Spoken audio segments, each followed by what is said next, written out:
Le 7-9. Mathieu Béliard. Et c'est l'heure de retrouver le médecin d'Europe 1. Il est avec nous, notre santé, le docteur Jimmy Mohamed. Bonjour Jimmy. Bonjour Mathieu, bonjour à tous. Vous allez nous parler, Jimmy, d'un lien pas forcément évident entre troubles de la vue et maladie d'Alzheimer. On pourrait retarder l'apparition de la maladie en corrigeant une myopie. Alors oui, c'est une étude coréenne qui montre que les patients de plus de 40 ans qui avaient des troubles visuels avaient 50% de risque en plus de développer une maladie d'Alzheimer.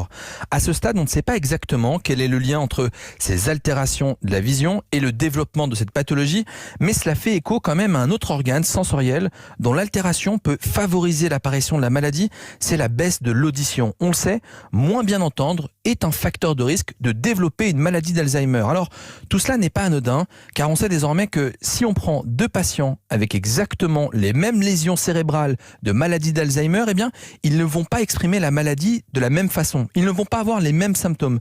Ça veut donc dire que vous, individuellement, au travers de vos comportements, vous pouvez avoir une influence sur l'âge de début et l'intensité des symptômes. On le sait, le cerveau a besoin de stimulation. Il a besoin de créer de nouvelles connexions. C'est ce qu'on appelle la plasticité cérébrale. Et donc, peut-être que le fait de moins bien voir pourrait limiter cette plasticité. Alors, on avait dit qu'il fallait laisser papy et mamie dans la cuisine à manger la bûche. Eh bien, moi, je vous conseille d'amener papy et mamie chez l'opticien pour corriger un éventuel trouble de la vision. Merci beaucoup, le docteur Jimmy Mohamed, que l'on retrouve de 15h à 16h dans son rendez-vous avec Mélanie Gomez sur Europe.